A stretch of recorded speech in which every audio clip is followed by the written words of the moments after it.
مثنوی مولانا رومی میں بہت ساری حکایات موجود ہیں۔ آج بھی ہمیں ایک دلچسپ حکایت یا کہانی سنانے جا رہے ہیں ڈاکٹر صاحب، ڈاکٹر محمد سلیم مدد صاحب، جو فارسی ادب میں اپنی ایک شہرت رکھتے ہیں، اپنے علم و فضل میں ایک کمال حاصل ہے ماشاءاللہ ان کو۔ تو سر آج کی کیا کہانی ہے؟ یہ اجمل شاہدین صاحب، ایک تو بہت شکریہ، آپ میرے حوالے سے مثبت طور پر کچھ مبالغے سے اور اپنے حسن فکر سے کام لیتے ہیں۔ میں ایک طالب علم ہوں اور اس کو سیکھ رہے ہیں مل کے۔ تو مثنوی کی تمہید ہم نے پڑھ لی، اس کو ترتیب سے اب لے کے چل رہے ہیں۔ تو اس میں پہلی کہانی ہے جو وہ ہے حکایت عاشق شدن پادشاہی بر کنیزکی و خریدن پادشاہ کنیزک را۔ یہ کہانی ہے عاشق شدن پادشاہی، ایک بادشاہ کا عاشق ہو جانا، بر کنیزکی ایک پیاری لونڈی پر، و خریدن پادشاہ کنیزک را، اور بادشاہ کا اس پیاری اور خوبصورت لونڈی کو خرید لینا۔ یہ کہانی ہے۔ تو اس سے مولانا روم آگے کئی کہانیاں اس میں سے نکالیں گے، اور ایک کہانی سے ہی اہل نظر ایک نتیجہ نکالیں گے جو ان کی معنوی تربیت کا اور انسان سازی جو ہے۔ بظاہر وہ ایک کہانی ہوگی، لیکن اس کے اندر کئی اسباب چھپے ہوں گے۔ کہتے ہیں بود شاہی در زمانی پیش ازین، ایک بادشاہ تھا پہلے زمانوں میں، آج سے پہلے کے زمانوں میں ایک بادشاہ تھا۔ ملک دنیا بودشو، ہم ملک دین، وہ دنیاوی معاملات میں بھی بادشاہ تھا اور دین کے معاملات میں، یعنی دنیاوی استعداد بھی رکھتا تھا اور روحانی استعداد بھی، آخرت پر اس کی نظر تھی، دنیا کے معاملات بھی ٹھیک چلا رہا تھا۔ کہتے اتفاقاً شاہ روزی شد سوار، اتفاق سے بادشاہ ایک دن سواری پر سوار ہوا، با خواص خویش از بہر شکار، اپنے قریبی ساتھیوں کے ساتھ شکار کرنے کے۔ سمپلی یہ کہتا ہے کہ بادشاہ ایک دن اپنے قریبی دوستوں اور ساتھیوں کے ساتھ شکار پر نکلنے کے لیے سواری پر بیٹھا۔ یک کنیزک دید شاہ بر شاہراہ، یہ شکار پر نکل گئے تھے، راستے میں اس نے ایک پیاری لونڈی دیکھی۔ یک کنیزک دید شاہ بر شاہراہ، شاہراہ پر، راستے پر ایک پیاری لونڈی بادشاہ نے دیکھی۔ کنیز کا معنی ہے لونڈی، اور کنیز کے بعد اس نے لکھا ہے کنیزک۔ یہ کسی ناؤن کے ساتھ کاف لگ جائے تو تین کیفیتیں میں سے ایک کیفیت پیدا کر دیتا ہے، ایک اس چیز کو چھوٹا کر دیتا ہے۔ ٹھیک ہے نا جی؟ مثلاً آپ دیکھ لیں، کاف لگا ہوتا ہے بعض نائن، کتابک کہتے ہیں چھوٹی کتاب، ہاں، طفلک یعنی چھوٹا بچہ، ایک تو چھوٹا کر دیتا ہے، تصغیر کر دیتا ہے اس کی۔ دوسرا یہ ہے کہ نفرت کے لیے بھی ہوتا ہے کہ طفلک یعنی برا بچہ، ایک تحبیب کے لیے بھی ہوتا ہے، تصغیر، تحقیر اور تحبیب کے لیے۔ تحبیب یعنی اظہار محبت کرنا، کسی کو پیارا کر دے، یا اظہار محبت کے لیے اس کو خوبصورت بنانا۔ یہ کنیزک دید یعنی ایک پیاری خوبصورت لونڈی دیکھی، شاہ بر شاہراہ، بادشاہ نے راستے میں، شد غلام ان کنیزک جان شاہ، اس پیاری لونڈی کی غلام بن گئی اس بادشاہ کی روح، یعنی وہ دل و جان سے اس پر عاشق ہو گیا۔ مرغ جانش در قفس چنمی تپید، مرغ جان اس کی روح کا پرندہ، در قفس پنجرے میں، چنمی تپید تڑپ رہا تھا جب، داد مالو ان کنیزک را خرید، اس بادشاہ نے پیسے دیے اور اس لونڈی کو خرید لیا کیونکہ اس کا دل تڑپ رہا تھا۔ چن خریدو راو برخوردار شد، جب اس نے اس کو خرید لیا اور اس سے بہرہ مند ہونے لگا، ان کنیزک از قضا بیمار شد، چونکہ یہ جبری کام کر رہا تھا تو وہ لونڈی بیمار ہو گئی، مریض ہو گئی۔ چن خریدو راو برخوردار شد، برخوردار شدن یعنی بہرہ مند ہونا، فائدہ اٹھانا۔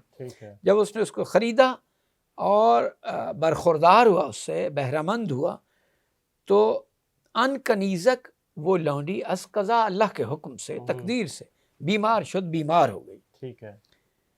کہتے ہیں شاہ طبیبان جم کرد چپ و راست. کچھ شعر میں ایسے ہی جی اس میں سے چھوڑ رہا ہوں، مختصر کر رہا ہوں کہ ہم بات کو بیان.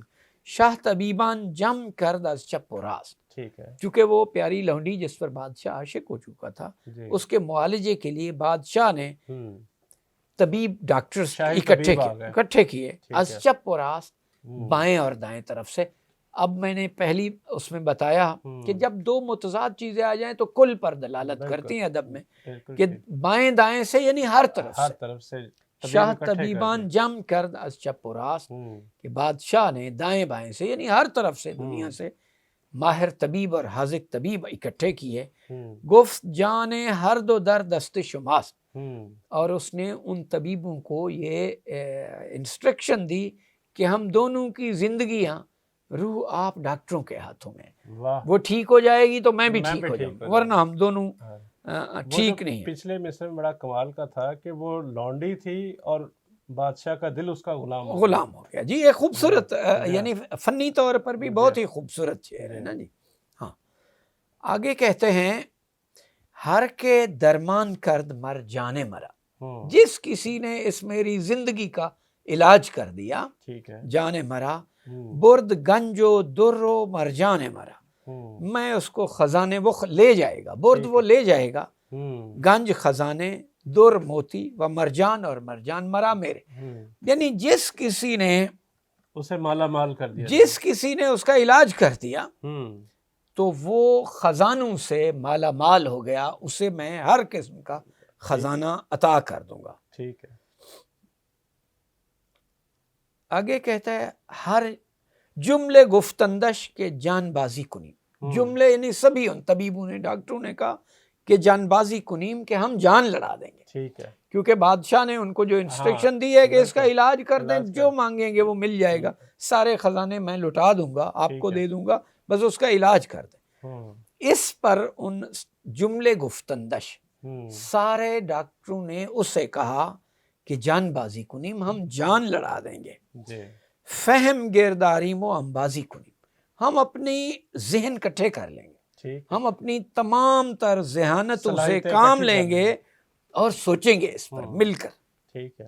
ہر یکی ازما مسیح عالم است. انہوں نے کہا ہم یہ سارے جو ڈاکٹر آپ نے اکٹھے کیے ہیں دنیا کے مختلف گوشوں اور کونوں سے، ہم میں سے ہر ایک دنیا کا مسیح ہے. ٹھیک ہے. ہر یکی ازما، ہم میں سے ہر ایک مسیح عالمی، ایک دنیا کا مسیح ہے. ہر الامرا در کفیما مرہمیست، کہ ہمارے ہر الامرا، ہر رنج کا، ہر دکھ کا، ہر بیماری کا، در کفیما ہماری ہتھیلی میں، مرہمیست مرہم ہے، یعنی ہم ہر موجود ہے، دنیا کی ہر بیماری کا دوا ہمارے پاس موجود ہے. ٹھیک ہے. گر خدا خواہد نہ گفتن از بتر. گر خدا خواہد یعنی اگر اللہ نے چاہا، نہ گفتن انہوں نے نہ کہا، از بتر غرور اور تکبر کی وجہ سے. یعنی انہوں نے یہ باتیں جب کی تو غرور اور تکبر کی وجہ سے یہ نہیں کہا کہ انشاءاللہ یا اگر اللہ نے چاہا، اللہ کی رضا نہیں طلب کی. پس خدا بنمود شن عجز بشر، پس اللہ نے ان کو انسان کی جو عاجزی اور بے بسی ہے وہ دکھا دی. اگر وہ انشاءاللہ کہتے، مولانا رومی کہتا ہے شاید کامیاب ہو جائے. وہ مغرور تھے کہ ہم بڑا علم رکھتے ہیں طبابت کا، بڑے بڑے ہم تو دنیا کا علاج کر دیتے ہیں. تو انہوں نے کہا کہ ہم میں سے چونکہ ہر کوئی ایک دنیا کا مسیحا ہے اور ہمارے پاس ہر علاج ہے بیماری کا. تو جب انہوں نے یہ کہا غرور کی وجہ سے، یہ نہیں کہا کہ اگر اللہ نے ہماری مدد کی توفیق دی تو خدا نے اللہ نے ان کو بتا دیا کہ آپ بے بس لوگ ہیں، آپ کوئی کام نہیں کر. آگے کہتے ہیں ہر چے کردند از علاج و از دوا. ان طبیبوں اور ڈاکٹروں نے جو علاج اور دوا دارو کیا، گشت رنج افزون و حاجت نہ روا. اس کنیز کی تکلیف بڑھ گئی اور ضرورت پوری نہیں ہوئی. ہاں، گشت رنج افزون، ہو گیا دکھ زیادہ، وحاجت ناروا، اور ضرورت پوری نہیں ہوئی. ان کنیزک از مرض چون موئی شد. وہ لونڈی خوبصورت لونڈی تھی جو پیاری لونڈی، وہ بیماری کی وجہ سے بال جیسی ہو، یعنی سوکھ کر تنکا ہو گئی. چشم شاہ از اشک خون چون جوئی شد، اور بادشاہ کی آنکھ ہے جو وہ خونی آنسوں سے ندی کی طرح ہو گئی. یعنی بادشاہ خون کے آنسو روتا تھا کہ یہ میری پیاری لونڈی ٹھیک کیوں نہیں ہو رہی. کہتے ہیں از قضا سرکنگبین صفرا نمود، تقدیر سے یہ جو شکنج بین ہے جو صفرا کا اور سرطان ساری اس کا جانڈس کا علاج ہے، اسے صفرا بڑھ جاتا تھا. یعنی اس لونڈی کو لیموں کا شربت پلاتے تھے، یہ لیموں کا شربت صفرا کا علاج تھا، اس سے صفرا بڑھ جاتا تھا. الٹ ہو رہا. روغن بادام خشکی می فزود، کہ روغن بادام سے خشکی بڑھ رہی تھی، حالانکہ وہ خشکی کا علاج ہے. کہتے ہیں سارے ٹونے ٹوٹے الٹ ہو رہے تھے. از حلیل قبض شد اطلاق رفت، کہ ہرڑ ہے جو یہ کانسٹیپیشن کا علاج. کہتے ہیں ہرڑ کھلاتے تھے تو اس سے قبض ہو جاتی تھی اور اسہال ختم ہو جاتا ہے. بالکل الٹ اثر کرنے. آب آتش را مدد شد ہمچو نفت. کلیہ اور اسٹیبلشڈ بات یہ ہے کہ آگ پانی اس پر پھینکیں تو آگ بجھ جاتی. یہ اسباب الٹی ہو رہے تھے. یہاں پر یہ پہلا حصہ اس کا ختم ہوتا ہے اور ہم اس کو پہلے حصے کو یہاں کمپلیٹ کرتے ہیں. یہ دیکھیں مولانا روم اس میں بالکل سادہ سے انداز میں سمبولک لے رہے ہیں. ایک بادشاہ اور کنیز کو لیا، ایک بیماری کو لیا. دیکھیں یہ اپنے زمانے کے اپنے زمانے کے لوگوں کو جس طرح کمیونیکیٹ کر سکتے تھے اسی زبان اور اسی انداز کو اختیار کیا. ہو سکتا ہے کوئی لوگ سمجھیں دیکھیں یہ عشق والی کہانیاں، تو مولانا رومی ان کہانیوں کے ذریعے الٹیمیٹلی تو انسان کی اخلاقی تربیت کے لیے جو لوازمات ہوتے ہیں ان کی طرف آتے ہیں. تو ہم اس کو تو ہم اس سلسلہ کلام کو جاری رکھیں گے. کمپلیٹ کرتے ہیں. اس حسین لونڈی کا کیا بنا اور بادشاہ کا کیا ہوا، یہ جانیے آپ اگلی قسط میں. اگر آپ کو ہمارا چینل پسند آ رہا ہے جس میں ہم مثنوی مولانا رومی سبکن پڑھ رہے ہیں، تو آپ بھی ہمارے ساتھ شامل ہو جائیے. اسے لائک کیجئے، سبسکرائب کیجئے، شیئر کیجئے، اور اگر ہو سکے تو اپنے فیڈ بیک سے بھی نوازیے.